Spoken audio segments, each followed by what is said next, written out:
No mai haere mai ki tēnei hui o te kaunihira. Welcome to our council meeting of the 25th of July. I'd like to give a warm welcome to those attending and those who are live streaming. And just a reminder to turn off your mobile phones, and we'll take a break about 11 a.m. If needed. We'll see how we get through the agenda this morning. I'd like to invite Councillor O'Brien to open up today's meeting with the karakia. Thank you. Good morning, Your Worship.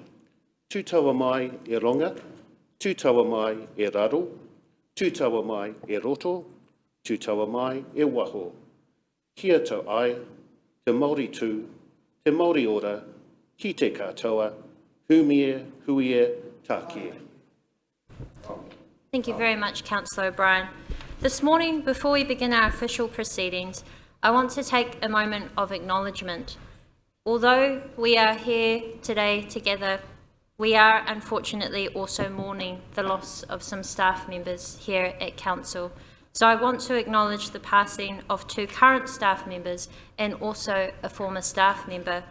I want to share their names and also the roles and the time that they spent serving this council, as we're very grateful for their time, their contribution, and importantly their friendship for many of our council colleagues. So I'll read their names and then I'll ask us all to stand and take a moment's silence, please.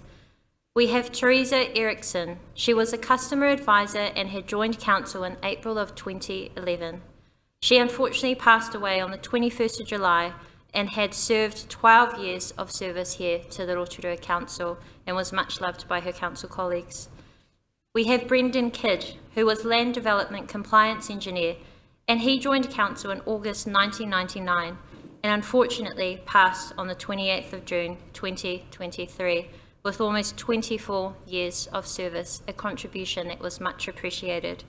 And we also have Errol Hay, who was a business support coordinator, Consent Solutions, and he had joined council in May 2008 and retired in January 2018. After almost 10 years of service, he unfortunately passed away on the 28th of June. And although it had been some time since he had been here, we always appreciate not only our colleagues, but the friends that we make here in this place. So we send our love to the families, and we also send our support and appreciation to the colleagues through this tough time that they are facing. Our people are incredibly important for us here in the council, so we wanted to acknowledge them. So I now ask for you to please stand, and we'll have a moment of silence.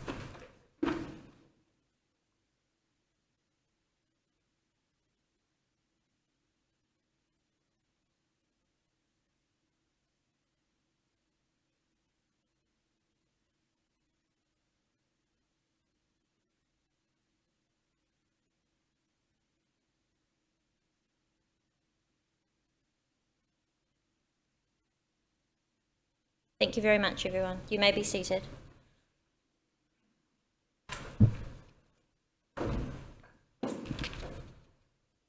Thank you. We'll now begin our council meeting. I call for any apologies. We do have apology from Councillor Waru, who had a prior commitment for today, and he will be joining us around about 10 a.m. Yes, Councillor Kiriopa. I'll be leaving early at around 12 o'clock if we haven't finished by then to catch a flight to Christchurch. Thank you. We may have concluded by then, but we will note your apologies if we do need to depart before. Were there any other apologies? No. Thank you very much. May I please have a mover and a seconder? Moved by Councillor Kaifong, seconded by Councillor Barker. All those in favour, please say aye. Aye. Carried. Thank you. And we also welcome Councillor Brown, who's joining us by Zoom as well. Any declarations of interest for this morning? There appear to be none. Any urgent items not on the agenda? Councillor O'Brien. Thank you, Your Worship. And could I just ask, will we be, if not today, at some point, will we be discussing the reports regarding the Ombudsman's report to us? Thank you. Yes, we certainly will. I believe that, not today, but at appropriate time, I believe the report is coming out later on this year, so still to be concluded on the final report. Yes, and it's still confidential at the moment is the advice, but as soon as that is released by the Ombudsman to be in public as well, we will share that. Thank you. Any other urgent items? No, we will then move on to our confirmation of the council meeting for the 28th of June. Can I please have a mover and a seconder to confirm that these are true and correct record? Moved by Councillor Kiriopa, seconded by Councillor Patterson. All those in favour that they're true and correct say aye. Thank you very much. We now move to our staff reports. We are starting today off with the financial performance. We're on page 13 of the agenda, and we invite Thomas Colley and also David Jensen to overview and speak to the presentation. May I please have a mover and a seconder to receive the report financial performance for the 12 months ended 30th of June 2023 be received. That was moved by Councillor O'Brien, seconded by Councillor Lee. All those in favour to receive the report, please say aye. Thank you. And we hand over to Thomas and David. Good morning. Turned off. Thank you, Madam Chair. As you can see, I've lost my voice, so as a result, I'll happily sit here and hand over to my colleague David to present, if that's okay. Good morning, Your Worship and the members. This report covers the full financial year to the end of June 2023. I'll take the report largely as read, but there are some points within the report that I would like to focus on in this presentation. Just to recap the year, I think it's fair to say that it has been a challenging year. We've dealt with the emergency housing and Plan Change 9. We've had some multiple instances of adverse weather events, and we've also had the impact of high inflation, so higher than we had budgeted in our annual plan. Recapping our responses to those challenges, in order to maintain a position within the funding envelope given in the annual plan, we have taken a round of decisions to cancel or defer expenditure. We have held some recruitment for vacancies, and we have changed some of those revenue targets to make up for expenditure that was higher than we had budgeted. For the full financial year ended 30 June 2023, bearing in mind that these are draft unaudited numbers, so the income was 27.8 million under what we had budgeted in the annual plan, and again that was largely driven by capital subsidies lower than we had budgeted, just because of challenges or delays to capital programs. We hadn't quite completed works to a level where we would qualify for some of those subsidies, and as a result our income is lower than we had budgeted in the annual plan. Within the expenditure, our expenditure was 4.8 million higher than we had budgeted, and again largely due to the previous slide, things like those adverse weather events, things like inflation, and interest expense, and offset by things like staff costs that we've come under budget. Capital expenditure was lower than we had forecast in the annual plan, so 49.7 million lower than we had in the budget. There's a number of large projects within there that contribute to that difference. So if we look at the museum, if we look at the aquatic centre and the Tarawera wastewater scheme, those three projects alone will contribute to 30 million of the underspend year to date, and we will be showing a variance there for the annual report.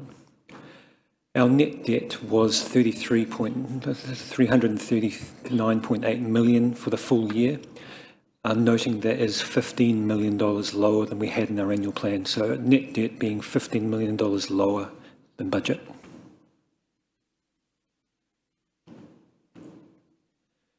So it's a little hard to make out the colours on the slide right in front of me. But so within the headline numbers and the draft numbers for the full year ending June 23, as noted, our capital subsidies are lower than budgeted. We've also had some lower development revenue, lower DCs from some of our developments than we had budgeted, and that's offset by a small operating surplus of $94,000 for the full financial year.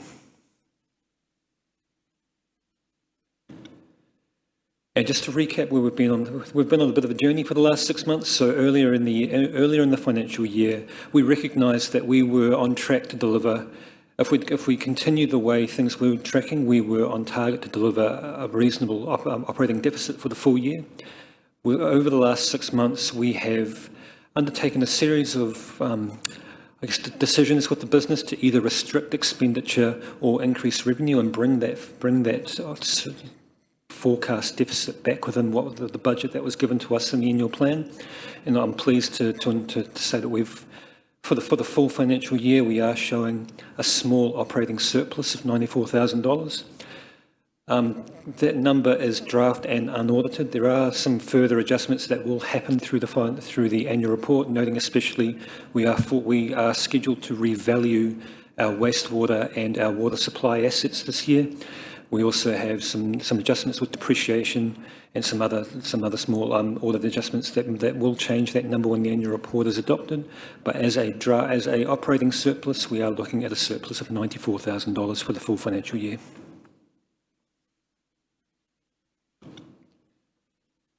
As I mentioned before around our capital expenditure, we are under budget for the full year. There are some significant projects that individually contribute to that, so things like the museum, where we have deliberately gone up for consultation and delayed the expenditure from where it was budgeted. There are some other projects where things have been a little more difficult to get money out the door, or things that have held up progress. But overall, our capital expenditure for the full financial year was $94 million, which, if we look at trend over the last few years, is a significant amount of capital expenditure, but we are under budget to what we had in the annual plan. And I'm happy to take questions on the content of the report or the presentation. Thank you very much, David. Any questions? Councillor Patterson. Thank you, Your Worship, through you. Thank you, gents, for the report. Get well, Thomas. Stay over there. Page 17, capital expenses, the level of service behind budget. What's still left to be completed at the lakefront costing $2.3 million? That's the final stage over towards where the rowing club is, and that work should be completed now, if not soon. That is the final piece that's being undertaken.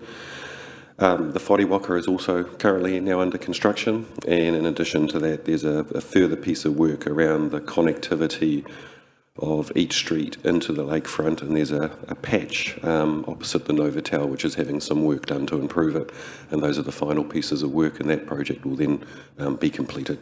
Fantastic, thank you. Just a supplementary question. It wasn't listed there, but what's happening with the repairs to the EEC roof? The contractor should actually be on site at the moment. You'll recall that during Cyclone Hale, one of the pieces of iron came off in the winds and damaged the roof, and was claimed under insurance. The repair was approved, the materials are ordered, and my understanding is that last I spoke to our property team, they were on site last week, I think, undertaking those repairs. Great, thank you. Any further questions on the report or presentation?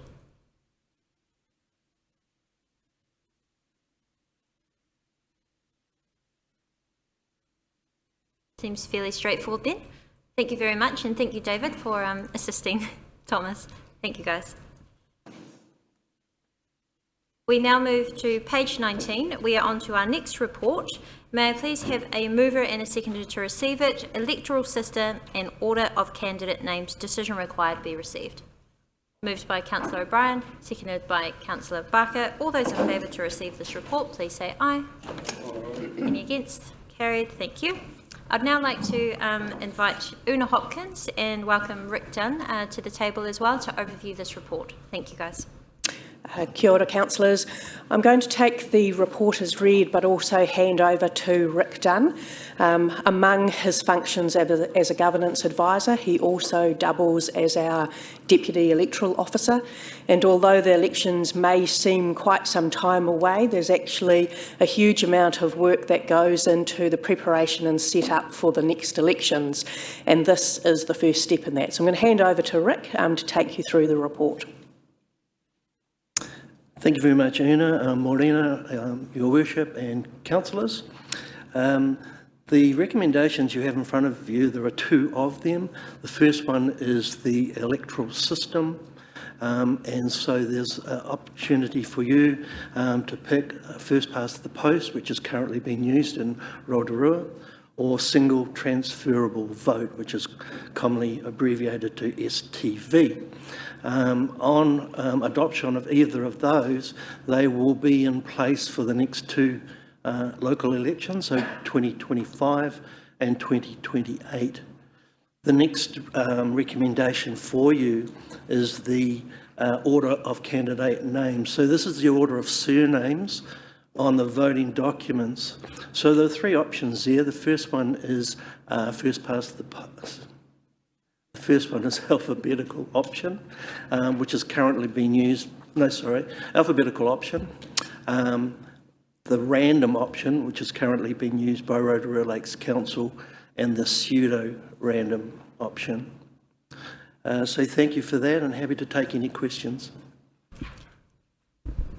Thank you. Were there any questions? We're on page 19 to page 26. Yes, Councillor O'Brien. Thank you, Your Worship, and through the Chair. Thank you, Rick, and thank you, Una, for your report. Could I ask, Rick, is it possible to combine the two, for example, to have the mayoral election as an STV, but have the councillor electors as under first past the post? Is that possible? Thank you. No, through the local electoral act, that is not possible. Councillor Patterson, followed by Councillor Maxwell. Thank you, Your Worship. Just a question about the poll. We must conduct a poll whether or not we make a resolution costing us $145,000. So is that true? Is that the way I read it? No, that's an option. So there is an option there for council to conduct a poll if they so wish. And also, once council has made their decision, there will be a notice in the website, local paper, for the community to instigate a poll. If they so decide to do that, they need 5% of the, on that poll, of voters in Rotorua. Yeah. So that would be driven by the community. We just tell them they've got that option, and then somebody out there has to go off and do that. If they so decide, yes. Right, thank you. And one other point of clarification. One of the lines there, it says, there is no evidence that either system increases overall participation. Can you elaborate on that, please? Yes, thank you. Good question. And there has been some significant research done, particularly with Auckland City, and from the research that they've come back with, there's no evidence that either first past the post or STV gain more votes than one than the other. Yeah. Thank you. Councillor Maxwell. Thank you, Madam Mayor. My question, Rick, is I know there are moves afoot, whether it's at local government, at their conference coming up, or other ones. Are these dates 2025, 2028, will that be superseded if Parliament decides to change it to a 4-year term? That we'll have to wait until that decision is made, and that will affect the regulations and the Act. So there'll be a bit of work for before that would happen, so possibly not. Thank you. Any further questions? Yes, Councillor Patterson. Sorry, can we ask about the alphabetical order? Can we clarify that? It said under the order of candidate names, page 24, it's just a little confusing. It states, for 2013 and 2016 elections, Council adopted the random option. Then next to A, on the same page, alphabetical order, it says, this is how candidates' names have appeared on voting documents for all elections to date. So which one is it? Yeah, clarification, random. Random, thank you. Councillor Lee. Thank you, Madam Chair. Do I understand correctly that if we stick with the status quo, that's going to save us $145,000? Thank you for the question, Councillor. No, 145,000 is an estimate on the cost of conducting a poll. Yes. Council doesn't have to conduct a poll. So today you're here to decide whether you want to stick with FPP or change to STV, But we can conduct a poll. if you wish. And Section 83 of the Local Government Act says that we should be consulting on significant matters. Your report suggests that this isn't a significant matter. I would have thought changing our electoral system was pretty significant. Thank you. Through you, Madam Chair, I'm just going to answer that one. It is our understanding, and the reason we've put this forward to you is that it is our understanding, advice that Rick and I received, is that you yourselves as councillors have previously had a debriefing on this, and that you didn't require or wish to consult on this. So we're coming to you today with the recommendation.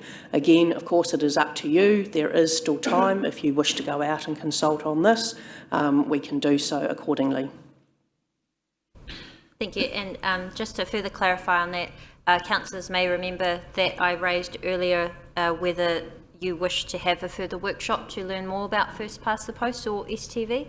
Some of the comments at the time was there hadn't been a clear call from the community to change the system, or the electoral system. So while there wasn't formal confirmation that councillors did not see the wish to consult, I think there was generally agreement that this was okay to come to the council table to be discussed and then decided on, instead of requiring further consultation at a time with a lot of consultation. Were there any further questions? And then we can open up for discussion. There appear to be none. We do need a mover and a seconder to open up for discussion. I'll just get a quick guide from councillors. Would you prefer to take these all as one or as separate? So we can decide on whether it's first past the post, single transferable vote, and then on the order, or are you okay to take them all as one? I would suggest separate. Pardon? I would suggest separate. Separate? Okay then. I will move that council adopt. My suggestion is first past the post. Happy to take this discussion. Do I have a seconder? That's seconded by Councillor Patterson. The reason for moving first past the post is I believe that it's what the community understands, it's what the community is used to, and we have seen good voter turnout with first past the post. In the past, when election documents that went to the community included the Rotorua Lakes Council, Bayplenny Regional Council and Lakes DHB, the options that did have single transferable vote did come back to have a lower voter turnout than those first past the post. Despite being on the same document, it was too confusing, and unfortunately there was also a number of voters who had unfortunately filled it out incorrectly, so then their vote wasn't able to be taken. You'll also note in the report there are only a very limited amount of councils that do use STV, and when you compare that to the over 70 councils across New Zealand, I think it's quite clear what is working across the country. However, very open to take any feedback from councillors on whether you see merit in exploring single transferable vote. So I'll open it up for discussion if there is any.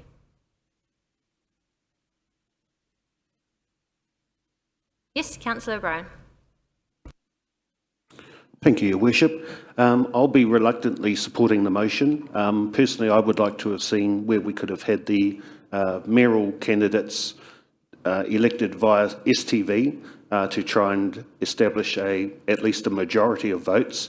Over the history, particularly in this council, we've had some mayors over a long period of time who have been elected on a very small portion of the total vote. And I think that that's something we need to have a look at.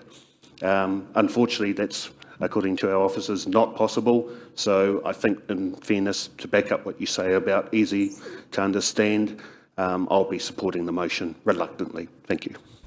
Thank you very much, Councillor O'Brien, and we do take your very relevant points on board, and perhaps we can request if staff are able to explore if that is an option in future. I suspect it may be current restrictions underneath the Electoral Act, but we will see if we can find further information for future. Any other discussion? Yes, Councillor Wang. Thank you, Your Worship.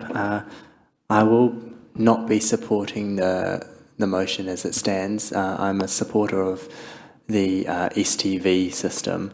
I think the argument before around the it is a bit more of a complicated system to understand, so I think it will need a bit more education and communications if that were to happen.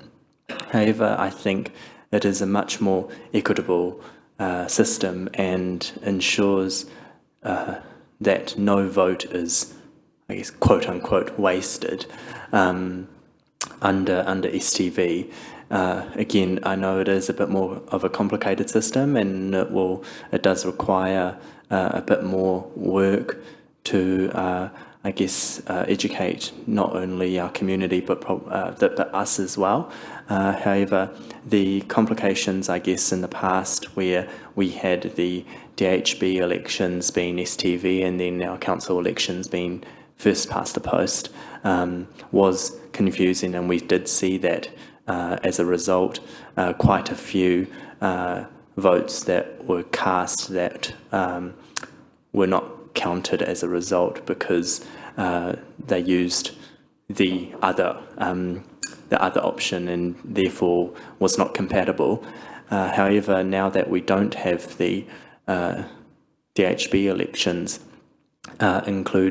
we no longer have the DHB elections, and those voting papers are not there anymore, and it's just the local government elections. I would suggest that now is a time for us to look at doing things differently. We can see, although the majority of councils have used FPP in the past and are still using FPP, we are seeing, I think, more and more councils starting to transition to this new, or not new system, to the STV system. And I would strongly urge and support looking into this change and hopefully making this change to ensure that all votes, regardless of who you vote for, are counted into the final tally, and that, I think, in my view, can only be done through STV. Thank you very much, Councillor Wing. We appreciate hearing your perspective and also some further information on what could be the merits of STV. Were there any other discussion? Yes, Councillor Lee. Thank you, Your Worship. I won't be supporting any change of our electoral system. I don't believe we have any mandate from the community to do so. That being the case, if we were to consider going to STV, I think we properly ought to go out to the community and have that poll at a cost of $145,000. Frankly, I think the community would say that that's an opportunity to save some money, guys, and that's not where we want you to be spending your money. I think the timing of this proposed change to our electoral system is particularly poor. We come off the back of a disastrous representation arrangements review in the last term that has left the community reeling. We've had a judicial review, we've had the Local Government Commission overturn the previous council's decision, we've had a bill that went to Parliament that was subsequently withdrawn by this council. So this is like a half-hearted representation review, sort of. STV requires counting via a computer program. Well, I'm a computer programmer, so that gives me the screaming heebie-jeebies, because I know that us computer programmers can do all sorts of things. And the recent elections in the United States, where they had computers counting votes. Point of order on irrelevance. I don't like the insinuation that our democratic system is being tampered with. Thank you. We'll take the point of order for irrelevance, but please continue if you had any other points, Councillor. The issue is public confidence, Councillor Wang, and there is potentially a perception among the community when elected members start playing with the electoral system that they are doing so for their own benefit. And sorry, Councillor Lee, I think your comments are becoming a bit not only irrelevant but inappropriate. So if you'd please focus on the first past the post or single transferable vote. So in the interests of maintaining the community's confidence in our system, I will be sticking with the status quo. Thank you very much. Were there any other comments? Yes, Councillor Patterson.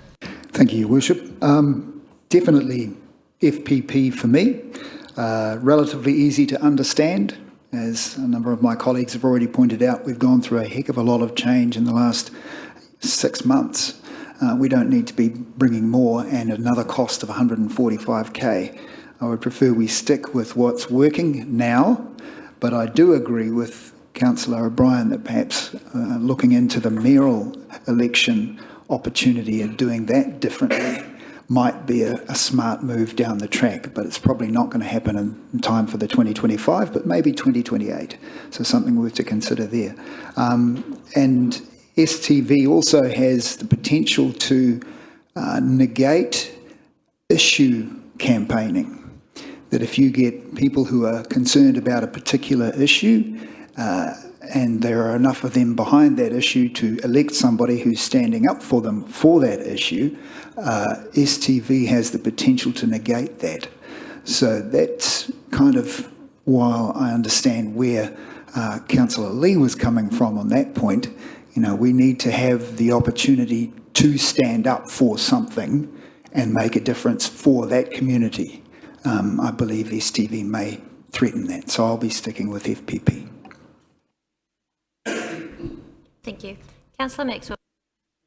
I'll be brief. I've been through 17 elections and I've found first past the post is the most simplest and, you know, clear cut.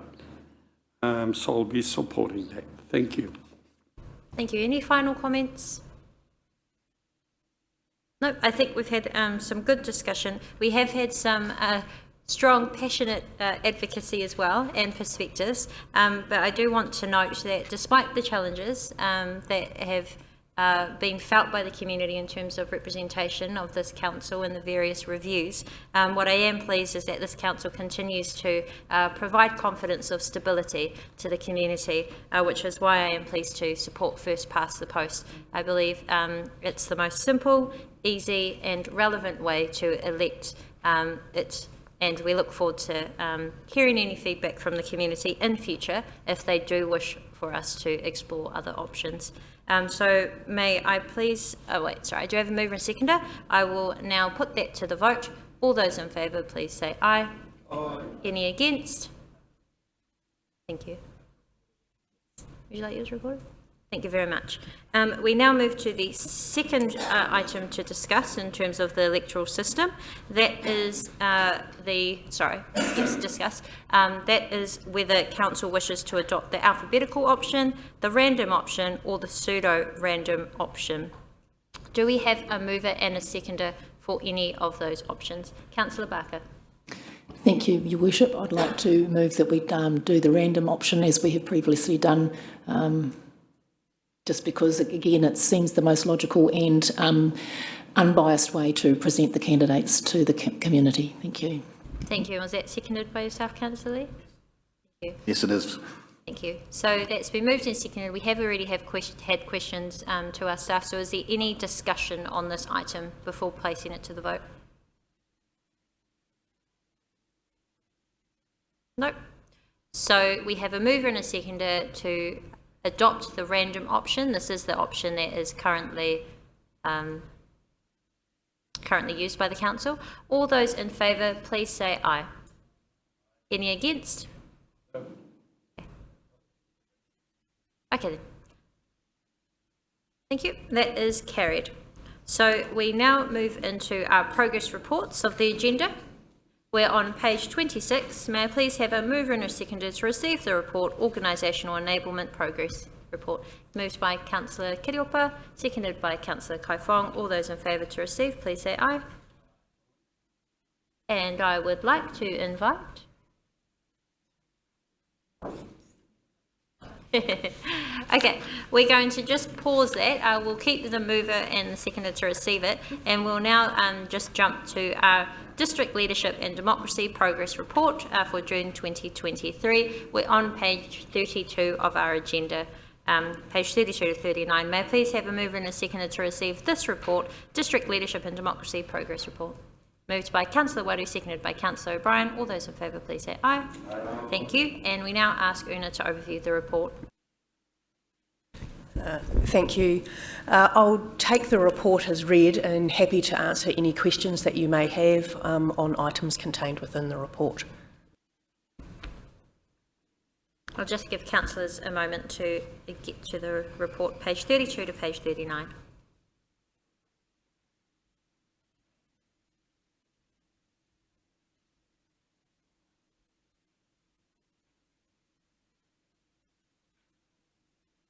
Yes, Councillor Wang. Thank you, Your Worship.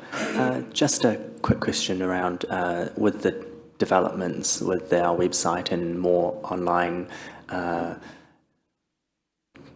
portals with, I guess, engaging with council and, you know, like the dog registration and things like that. Do we expect to see an increase in the online traffic and the engagement with our website?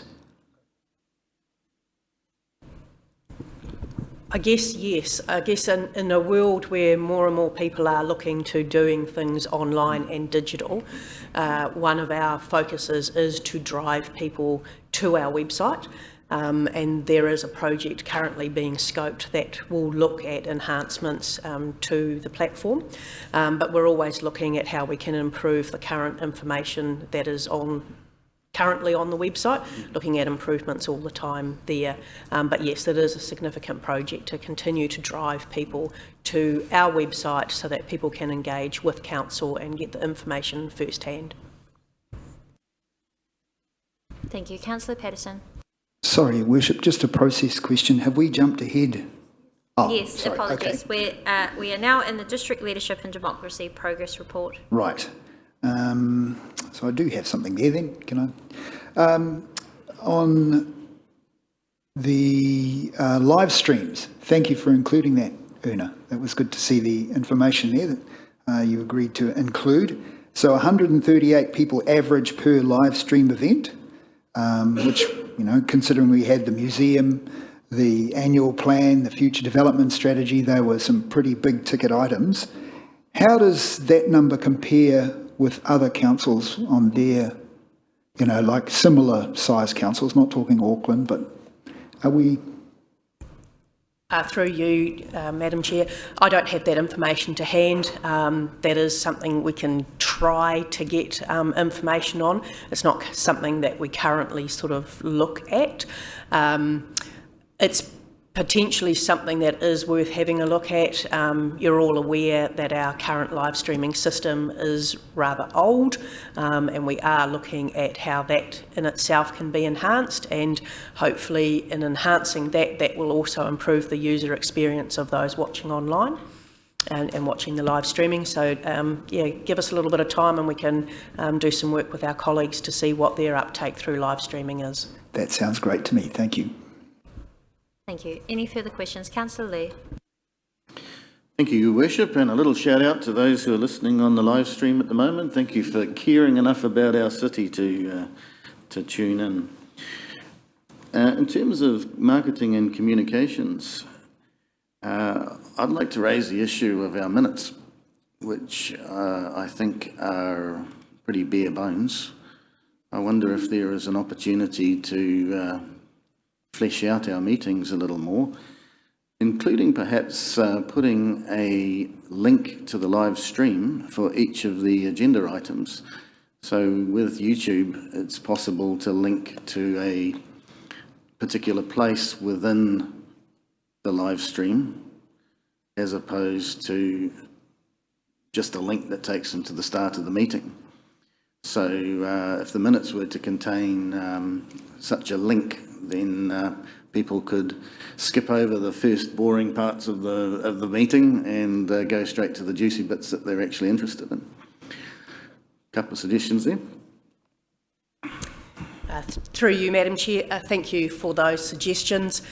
There is a significant piece of work underway at the moment looking at improvements. We currently have a conflict. The standing orders and the training that we receive does only require minutes to actually state what decision you have been made. It is a significant change to processes to actually be capturing discussion, capturing questions and the likes, and does pose problems for staff, committee administrators, in terms of the balance between recording accurate documentation of a report versus the politics that may be discussed across the table.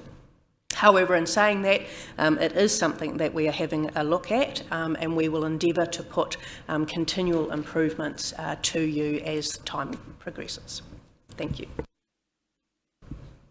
Thank you. Any further questions? Yeah, thank you for that, Una. That touches on one of the suggestions. The link to the YouTube video, it would be outside of the scope of what you just referred to. Sorry, just for clarity, is that within the minutes or up on the YouTube video in the comments you can then put the link? So if you've got online, an electronic version of the minutes, as in a PDF document, it's possible to, at the start of each item, provide a link that people could click on, which would take them to the YouTube live stream video, but to the relevant part of that video.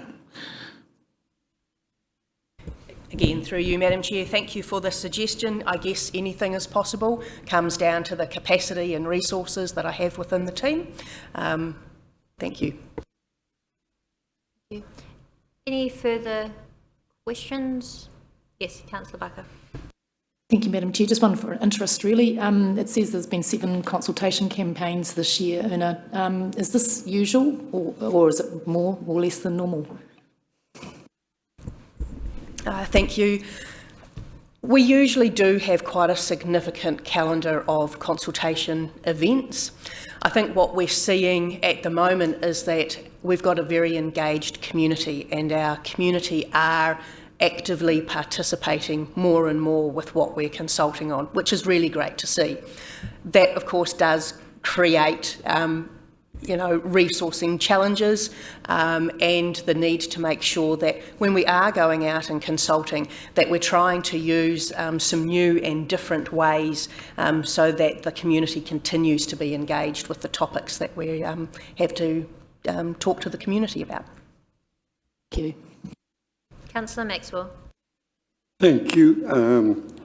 What I'm going to touch on is the live stream and the Zoom that we do have. And Una, I'm certainly not going to tell you how to do your job, but you said if there are any suggestions. Having been on the Zoom once, is there a possibility of 2 cameras? Because I only say that because sometimes sitting there at home or wherever you're doing your Zoom, you sometimes don't know who's talking, or the presenters. And I thought, gosh, who's talking now? So it's only a suggestion. You do what you can do. Kia ora. Through you, Madam Chair. Yes, thank you, Councillor. As I touched on before when I responded to Councillor Patterson, the whole live streaming and tech, I suppose, that goes along with our committees is a project that we currently have underway and looking at how that can be improved. Thank you. Councillor Waru, followed by Councillor Kaifong. Tēnā koe te manukura, a hotira tātou katoa morena. Apologies once again for my lateness. I sort out my baby. Well, Una, quick question. Just around the website, you mentioned there's a significant piece of work going on to drive people to the website. Are websites, in today's age, I suppose, are websites still the most effective way to put out information or hold information for council? Through you, Madam Chair, it's not the only channel. So what we are trying to do is have a range of channels that whoever you are, there is a channel that best suits you to engage with the council, and so we are looking to ensure that we've got a range of channels that meet the needs of our people. Thank you. Councillor Kaifong. Thank you, Chair. Just a question. I know you're doing a website redesign. When we've asked for public consultation, we've referred to people to Kōrero Mai or Let's Talk, but on the main council website, it refers to Have Your Say, and so you actually can't find Let's Talk anywhere, and unless there's a tile somewhere that promotes whatever the feedback consultation is, it's difficult to find it. So maybe just is that possible to just ensure that the language is consistent where we're asking people to go to the website? Again, thank you for the suggestion. Look, with that one there, when we are advertising pieces of engagement, we're actually using URLs and directing people based on the project or the topic name. We find that most people drive themselves that way rather than actually going to the council website first and then on to Let's Talk. However, in saying that, yes, consistency is a good thing, and we can look at that improvement also. There appears to be no questions. Were there any final comments? Yes, Councillor O'Brien. Thank you, Your Worship, and through the Chair. Could I just say a couple of things that I'd like us to consider for future consultation? Could I just say that when we did the annual plan, from the list of original meetings, which seemed a small sample, in my opinion, there seemed to be some ad hoc meetings on afterwards, added or perhaps sponsored by one of the community boards, for example. Could I just ask, I think in future, if we're going to have consultations set out on annual plans or long-term plans, I think we need a set of, say, 15 to 20 particular areas and say, right, we need to make sure that maybe not all councillors will be able to make all of them, I appreciate that, that we're there to support staff and talk to those communities. There was no original meeting, I think, in Ngongataha or Rotorua, but one was eventually sought and put forward. I just think in the start of those consultations, we should be making that clear. So that's just a bit of just my opinion.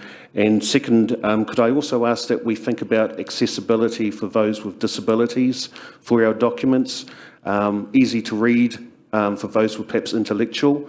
Some of our agendas and some of the documentation that we put forward, I understand, can be of a very technical manner, but perhaps reaching out to those communities and saying, what can we do to make sure those people are included and part of the consultation process going forward? Thank you, Your Worship. Thank you very much for those very relevant points, Councillor O'Brien. Yes, Councillor Patterson.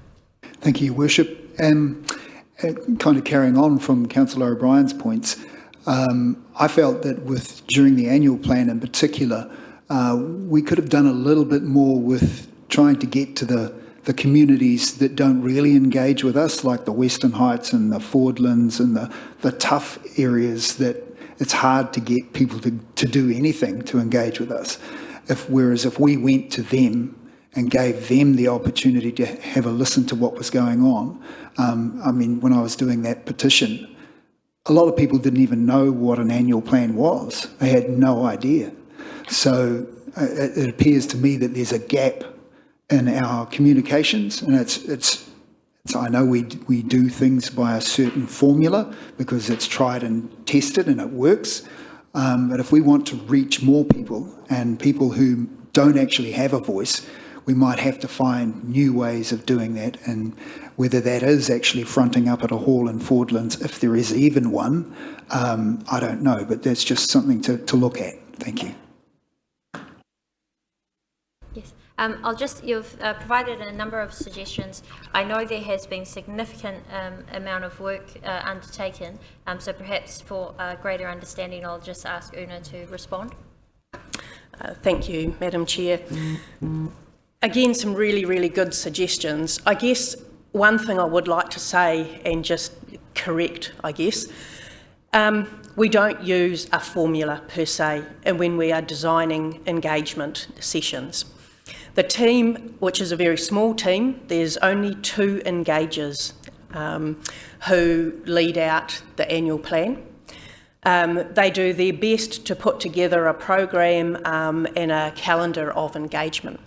That doesn't limit you as the leaders of the district going out to places and people to do engagement. It can't be relied on the staff only to be taking your annual plan out to the community. We can facilitate and we can set up initial meetings and such, but we also need your help to ensure that the messages get across to the community and that we can provide a feedback mechanism for them. The team continually look at other ways of engaging as well, so that whole sort of using a formula is not what the team use. They're constantly in conversations with other councils around engagement that works for them or doesn't work for them. We also have quite a significant network of engagers at a sort of a professional level who do design work around what works best in terms of engaging and connecting with people. And where we can, we are trying to use those and roll those out. So with a very small team, we're doing our very best. We need your help to ensure that that reach continues to grow. Thank you. Thank you very much. And just in concluding that point, I also want to acknowledge the significant amount of time that elected members did put into attending the annual plan engagements, whether they were councillors. I also want to acknowledge our community board chairs who both ensured that there was consultation for both the rural and the lakes areas too. What you've seen in this report is there have been significant increases in the engagement that we've then received. So I think that that is not only a very big win for this council, but also significantly contributes to our ability to make better decisions. So you can see by the questions and the discussion this morning just how important this is for all of us, which I'm very pleased to see. Were there any final comments?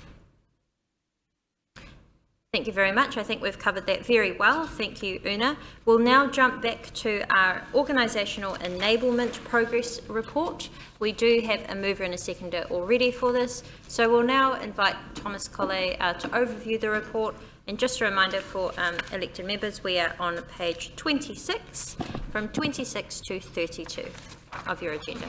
Thank you, Your Worship.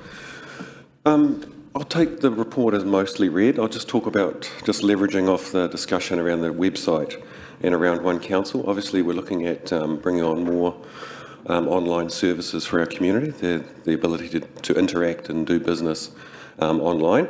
And part of that will also be tying that to the website. So while the website is critical with regards to engaging with our community and sharing information, it is also part of doing business, just like many of us do business with other entities online. And the next step is probably taking a little bit further with the advent of probably AI, and AI has really exploded over the last 6 months with regards to how we can embed that into our website going forward, and helping in particular things like lodging requests for services, or pointing you to the right area of our website, or sharing the right level of information. And that's just something new that the team is now currently working on as well. So happy to take any questions. Thank you. Any questions on the report? Councillor Patterson. Thank you, Your Worship.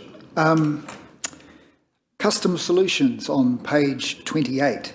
The team has doubled the number of owners receiving dog registration invoices via email last year to 80%. That was the statement there. So does that mean that only 40% of owners were receiving invoices by email in 2022?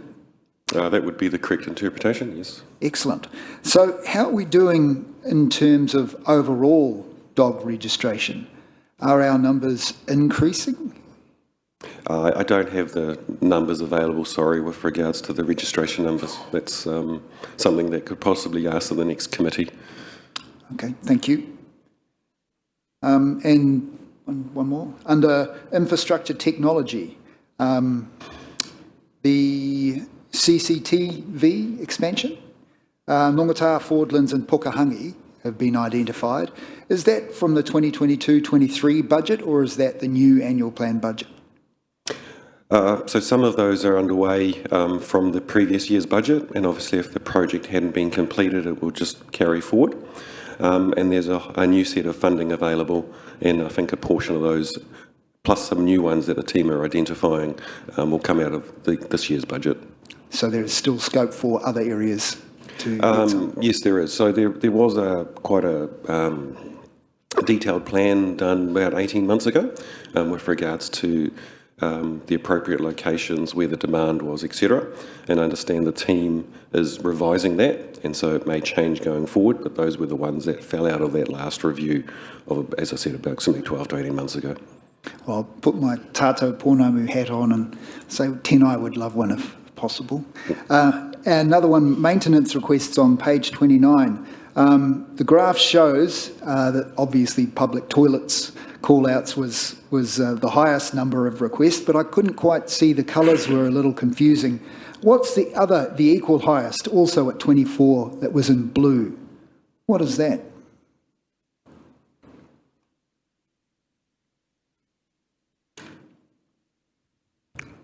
That was the infracure for nursery. So we've had significant damage to that following the previous two cyclones, and two of the hothouses were fully reskinned.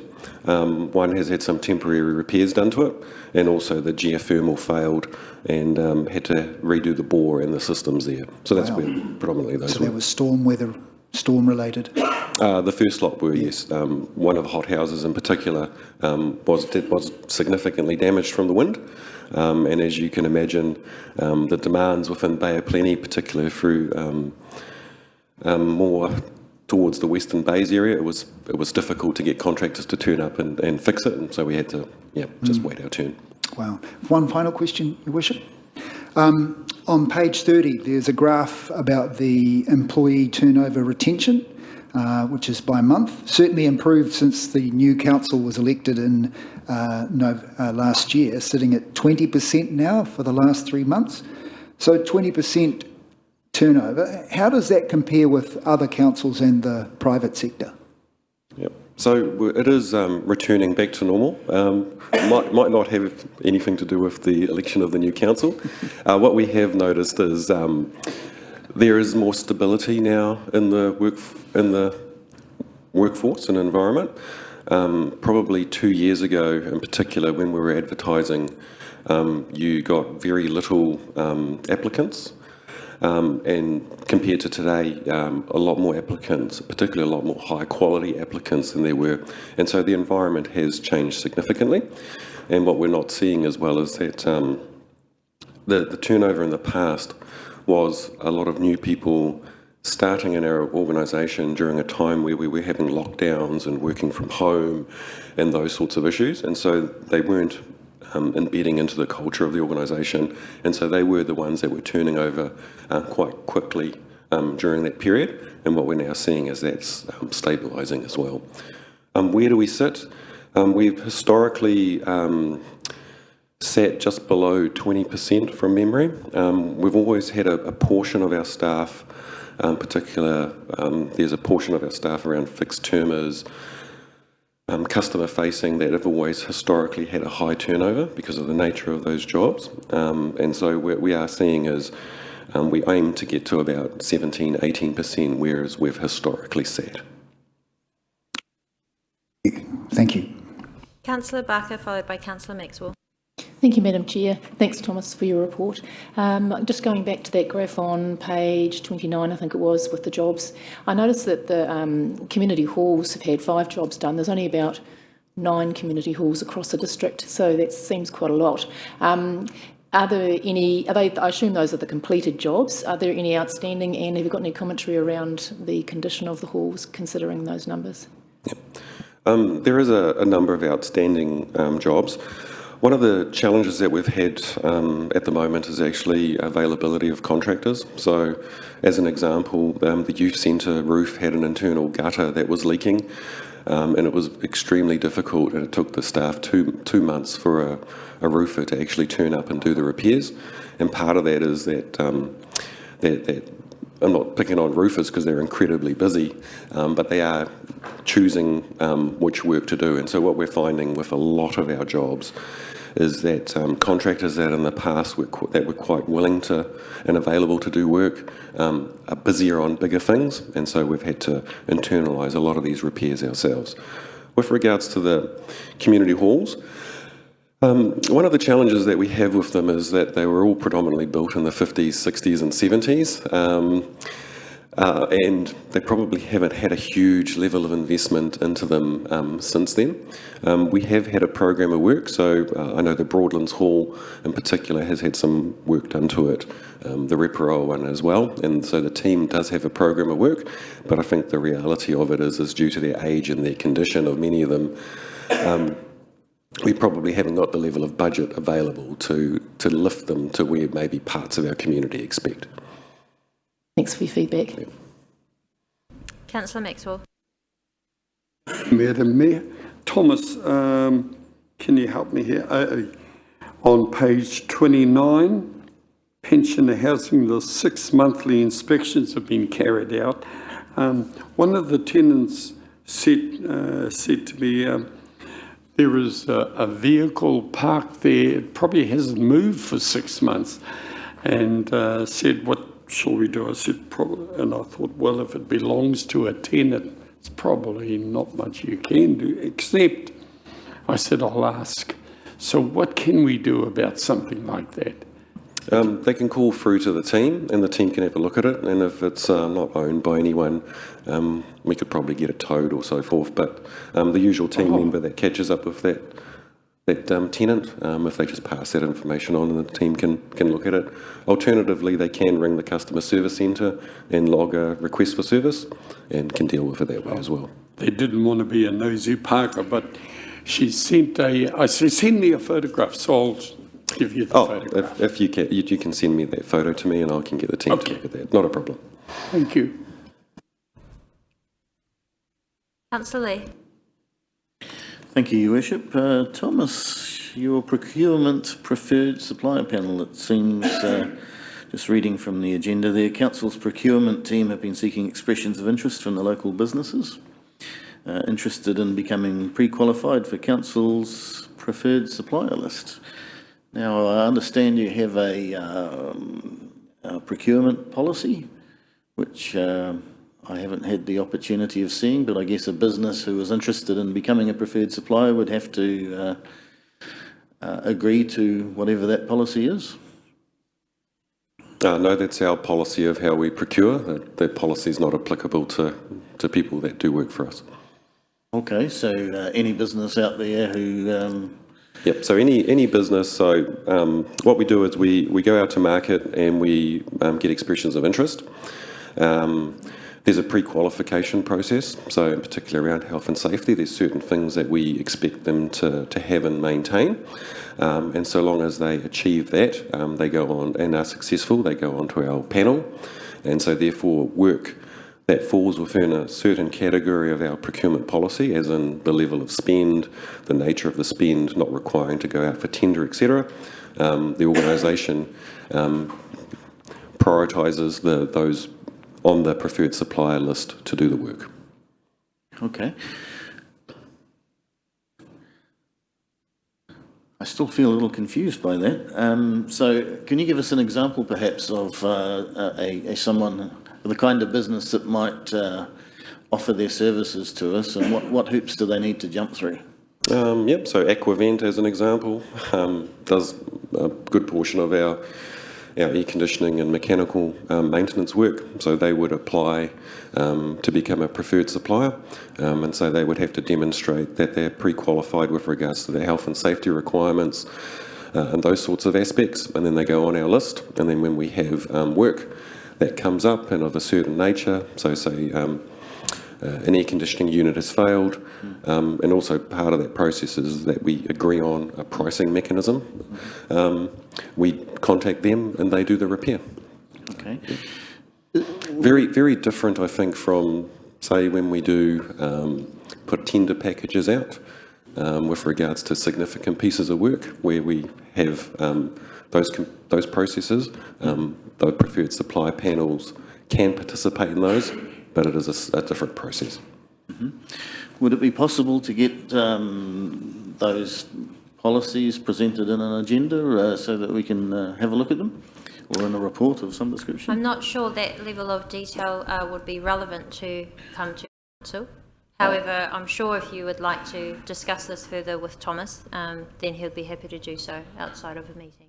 Madam Chair, I would have thought the role of council was to set policy, so an opportunity to review the procurement policy would seem to be natural to me. Yeah.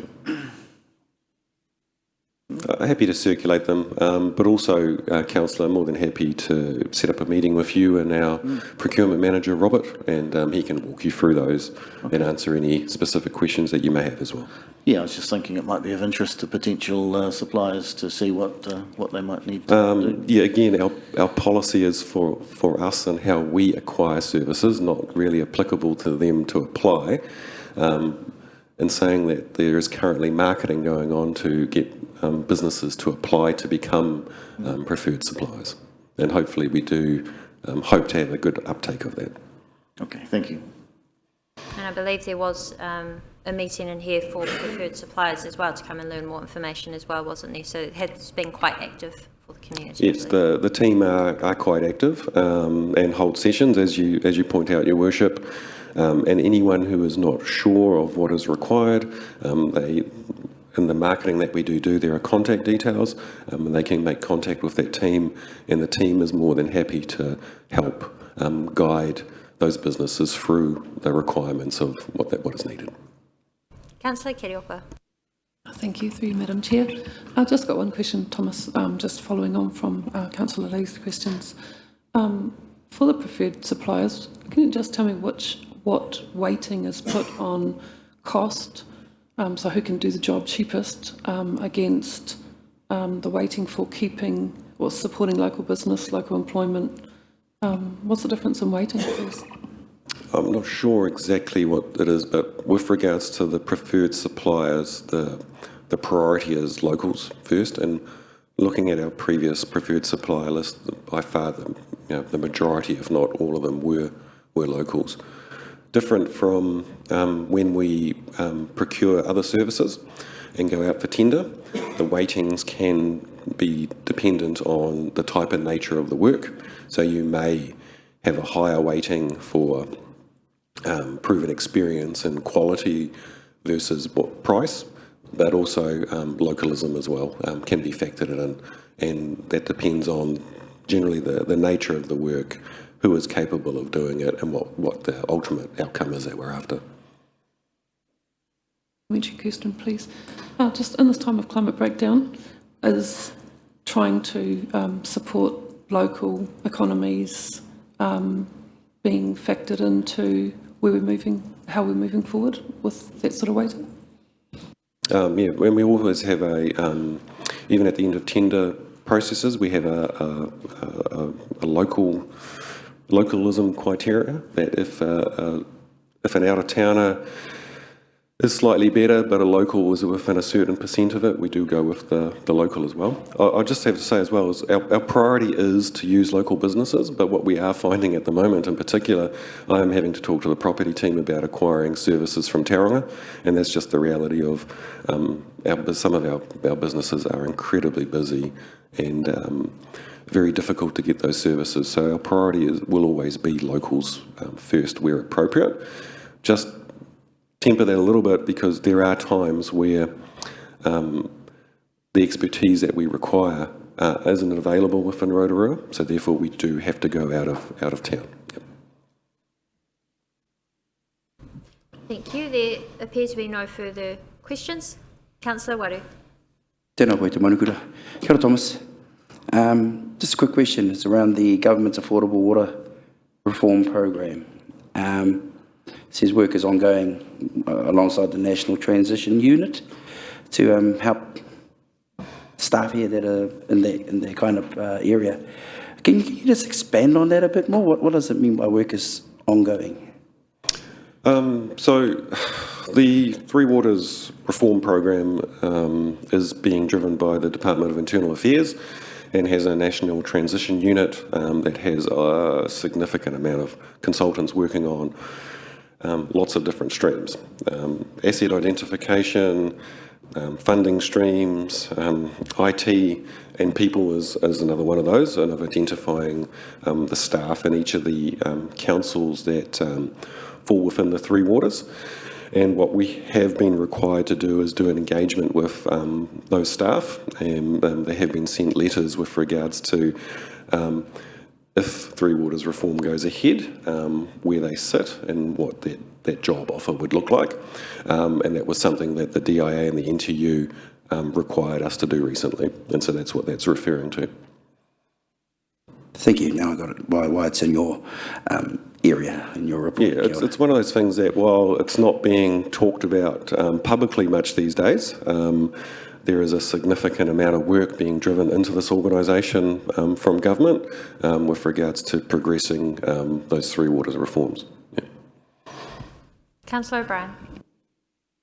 Thank you, Your Worship, and through the Chair. Thank you for your report, Thomas. Can I just ask, since we're over a month into one council now, what, if any, what are the biggest risks you've found so far that's our biggest priority, if there are any? Thank you. And could I've had a little bit of feedback from real estate about limbs being slightly longer than, what normally used to happen, building consents. What's the biggest risks from your viewpoint, please? Thank you. Close to 8 weeks now, actually, not just a month. No significant risks. So the implementation, as well as we've talked about a number of times, went quite well. There are still a number of issues that are being identified and worked through. One of the biggest probably challenges that we do have is our new enterprise content management system, with regards to the sheer volume of documents that it has, the time that it takes to render documents with regards to that process, and that's impacting the LIMS aspect of it.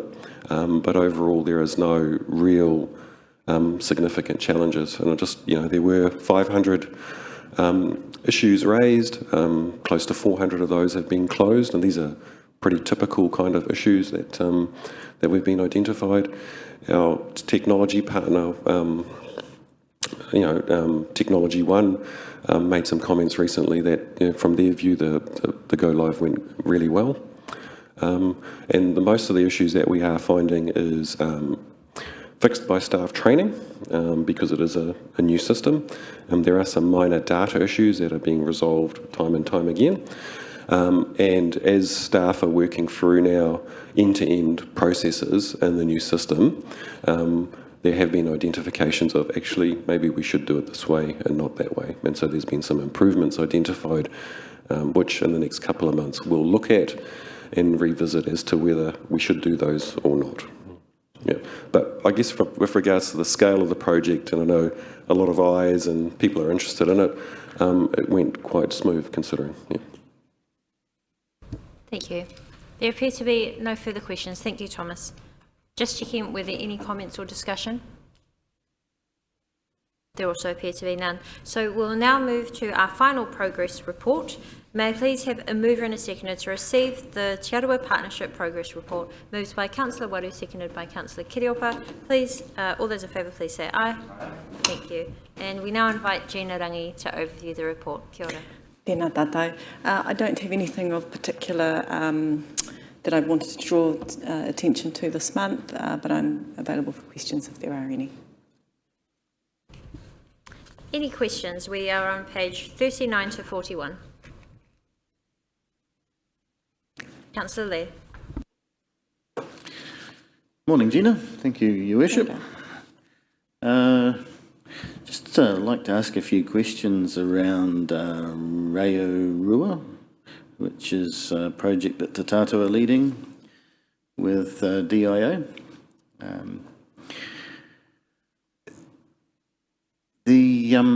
How's it going? It's, I mean, the purpose of this is to develop bilingual, is that correct? Yes, so Rotorua is basically means two languages, and so the commitment that Council made at the time was to support the use of both languages. Okay. So the Canadian Parliament is an example of a bilingual parliament. Members can speak in French or in Māori. French and English. Yeah, not too many Māori in Canada. Yeah. Are you familiar with the difference between Pidgin English, Creole languages? Point of order, relevance. Yeah, sorry, Councillor Lee, would you like to get to the point of that question, please? Sure. I'm wanting to explore whether we're correctly using the terminology. I've heard in the media people throwing around the word the Pidgin English, which actually is not technically correct. So I think everybody would be better off if we are using the correct terminology to describe what's actually happening here. So, for example, if we throw Māori words into an English sentence, that's not actually speaking in a bilingual, it's not speaking in a different language, is it? It becomes a blend of languages. That's not what we're doing. Okay. So the English language is made up of a combination of words from across the globe. Most languages adopt and adapt new words as a part of being a living language. So we work on having high quality te reo Māori and high quality English, recognising that the English language in standard New Zealand has increasingly incorporated Māori words which are well known by the public. For example, the word whānau. Yeah, the well known in New Zealand. I guess a concern among some in the community is that other English speakers may come to our country and maybe to our council chamber in some cases and struggle to understand some of what's going on. That is likely to be the case with both languages. But it's not actually, we're not actually speaking in a bilingual way in this council, are we? We're sort of doing a blend. There have been occasions and are likely to continue to be occasions where councillors and guests speak te reo Māori. Okay. Okay, thank you very much. Kia ora. Any further questions?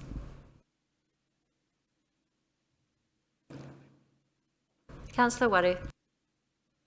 Tēnā koe, te marukura, tēnā anō. Koe, kia ora, Tina, tēnā koe. E paku pātainu ho tāku. Me koro Māori pēā, kia kora I tēnei e ahua rangirua. But I'll just talk about the whare taonga and how our taonga have been going out to the marae. How, is that still going and has that been going well? The feedback has been outstanding.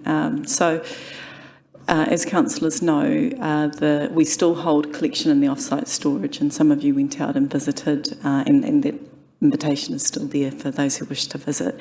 And there are also opportunities for the community to book in and visit the off-site storage, and that's been an ongoing program while the whare taonga is closed. It can be quite difficult though, because we're not resourced to enable that, so it has to fit in with council staff workloads.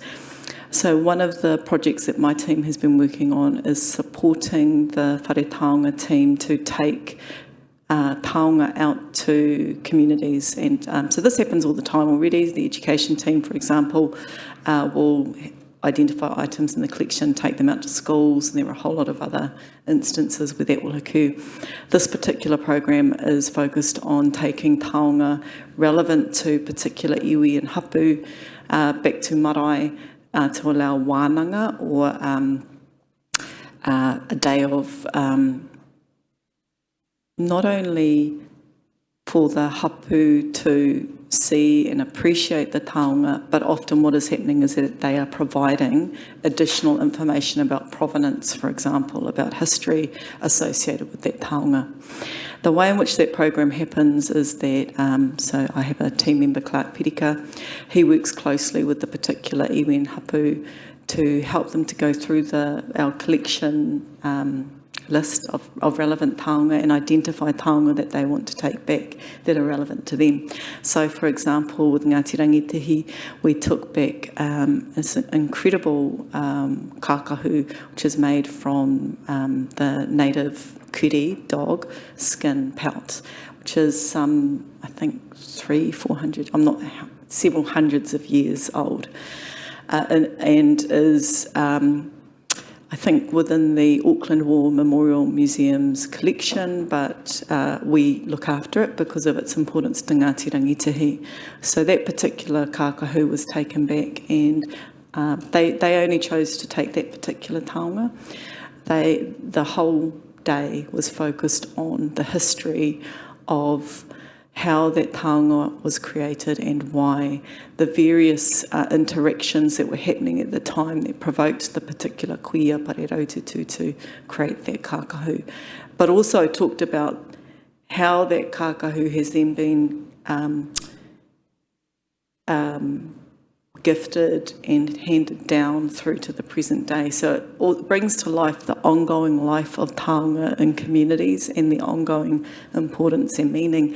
They are not just historical objects, they continue to have meaning in our communities. So as a means of, I guess, maintaining the importance, not just of the whare taonga itself, but of the taonga that it looks after. It's been a really successful, albeit quite labour-intensive process. So it does take a lot of work to both identify the taonga, ensure that all the logistics are set up and that people are invited to have the right kind of environment. We are recording each of those hui and transcribing the kōrero that is collected, that is then owned by that particular hapu and iwi, but we'll have access to it as we prepare for future exhibitions. So it's a really important program, really very well received by hapu and iwi.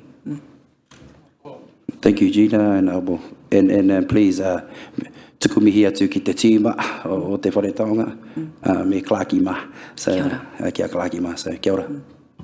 Kia ora. Councillor Wing. Thank you, Your Worship, and thank you, Gina. My question was just around in your report around the preparing of the joint application with Ngāti Kia, Ngāti Tuara on the consent to take water. Can you elaborate a little bit further on this specific one, but also on the importance of these partnerships that we have on the taking of the water, and how I guess it reflects on a district-wide level as well, and I guess yes, the importance of these relationships and these partnerships. Yeah.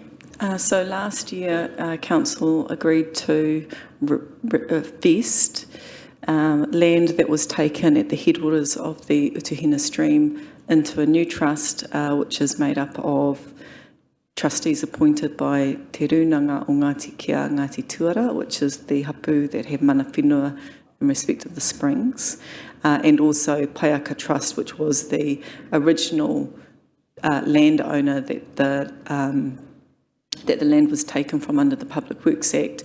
Collectively, they represent the owners, the original owners of that whenua. An important factor in making that decision was that in returning the land, the relationship was being reset, and there was a formal commitment from Ngāti Kia, Ngāti Tuara to actively support the grant of consent. That's extremely important, because one of the things when you go into resource consent processes, the uncertainty of whether you will get consent or not, and we know that with regulatory change through Te Mana o Te Wai and the National Policy Statement on Fresh Water, that there's increased risk in terms of will we be able to get consent if there is strong mana whenua opposition. So the return of land enabled the reset of the relationship, and a formal commitment was given to actively support the application for consent. I think it's really important when we think about partnership to recognise that partnership works when you have a shared objective, if you are not there for the same reason, it's not actually partnership. It is very difficult, and a lot of tension exists within those kinds of relationships. So one of the things that we're really mindful of is, do we actually agree on the purpose of this project? If we do, then we can explore what partnership might look like at a practical level. So we've had that discussion and reached that agreement with Ngāti Rangiwiwi in respect of Taniwha Springs. We've done that with Ngāti Kia Ngāti Tuara in respect of the Karamutakina stream. We're still in the discussion phase with Tūhaurangi and Ngāti Whakaue regarding the Waipahemo Springs. So there's a lot of interest and exploration, but we actually still have to get across that line of, do we have a shared purpose and a shared objective? So it is an important risk mitigation. It enables access to key infrastructure for council and the community. But also, it's not something that we enter into without really thinking about, is this going to mitigate risk, or is it just going to create another forum for dispute? Yeah. Thank you. Yes, Councillor Kiriofa. Thank you, through the chair. Just one question. Is the potential or likely fluoridisation of our water supply anticipated to be something that Council will need to discuss with those mana whenua as part of that mana whenua partnership? I haven't actually thought about that, to be honest. Primarily because it's a statutory requirement. We don't have any flexibility about that, but certainly I would expect that we would be talking it through and communicating that. So the obligation when we're joint consent holders is we're both required to do that, not just council. So we should go and have those conversations, absolutely. It may be that conversation has already been had. I would note that there is a wānanga on Saturday that I'm attending with Ngāti Kia Ngāti Tuara, where they will be discussing the application for consent, just how they feel about it, and the types of things that they would like to see to ensure that both the springs and the Utuhina River are healthy, so that there will be a wānanga on that tomorrow. I should have also noted in respect of Karamutakina is that while Ngāti Kia Ngāti Tuara are the mana whenua for the headwaters, the stream, obviously the Utuhina stream, runs down to the lake, and so there will also need to be a process of engagement with Ngāti Whakaue, who are directly impacted by changes to flow levels in the Utuhina stream. So that hasn't been forgotten about, and that is a process of engagement that still has to go through as well. Thank you. Any final comments? Thank you very much, Gina. Comments or questions? Comments? Comments. Yeah. Can I just make one? Thank you, Gina. Yeah, just kororau mo te reorua. I wasn't too sure why my fellow councillor was sort of talking about the pigeon reo. I was a bit lost in that thing, but I think the main one is kia kaha tātou ki te tautoko I te reo. And he must have to forgive me because I spoke pidgin English all my life nearly. But, you know, ka kare tera, hara tera I te mate, he mea pai. So, I think we need to have another hui, Councillor Lee, and we'll teach you some reo. Nā reira, tēnā kia kaha tātou ne, he taone, he wāhi reo rua, tēnei wāhi a Rotorua. So, let's all get on board. It's beautiful. Kia ora. Thank you. Councillor Lee? I just wanted to thank Councillor Waru for picking up on that and perhaps giving myself an opportunity to explain. Sorry, councillors. The discussion is and the comments are supposed to be specifically about the report. We need to keep relevance. Sorry, that was part of Rotorua. Yes, sorry, your one was, but if you're wishing to respond, the purpose of these meetings is to discuss and make decisions on reports, not have discussions between ourselves. But if there was any comments or discussion on the Te Aroha Partnership Progress Report. I thought a debate was a debate, but okay. Okay.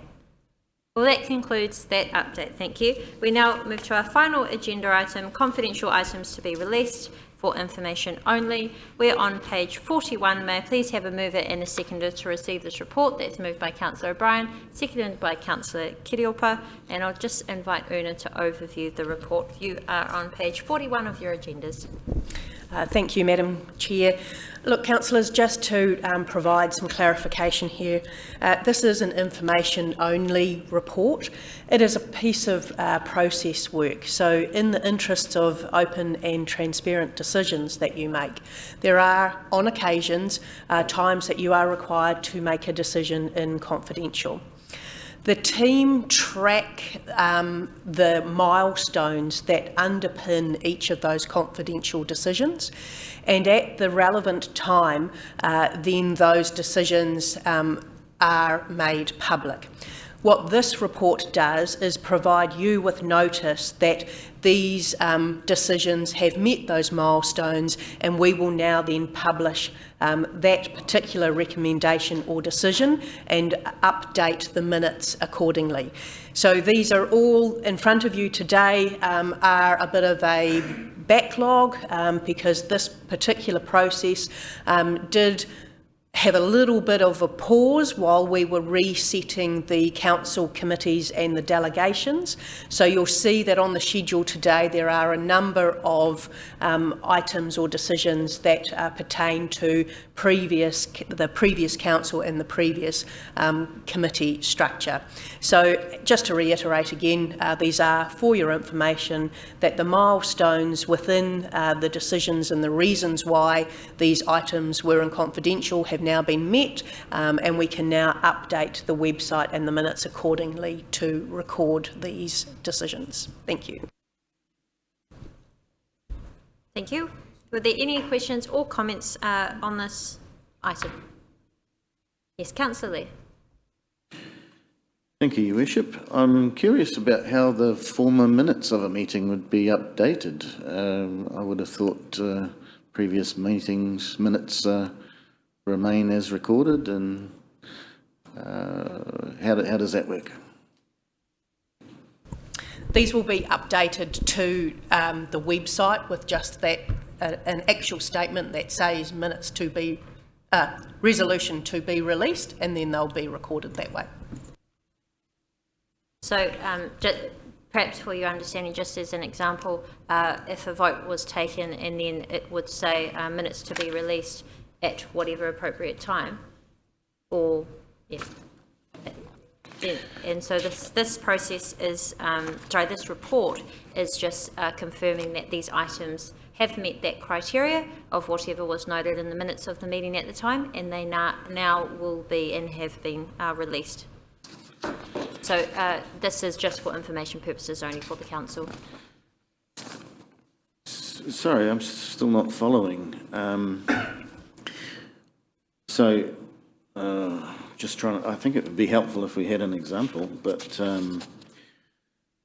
if we look at a previous meeting which was held in confidential, what's going to change on our website as far as the public viewing the information? The original minutes document is not going to be changed. There'll be a separate document that contains the newly released information. Okay. Through you, Madam Chair, yes, there will be an attachment which is appended to those minutes on the website that shows that these have now been released publicly. As a separate document or included in the same minutes document? I think I just said appended to, so it's a separate document attached to the minutes. Excellent, thank you. Any further questions or comments on this item? There appear to be none. Thank you very much. That now concludes our agenda items for today. To close us off, I'd like to re-invite Councillor O'Brien to undertake our karakia.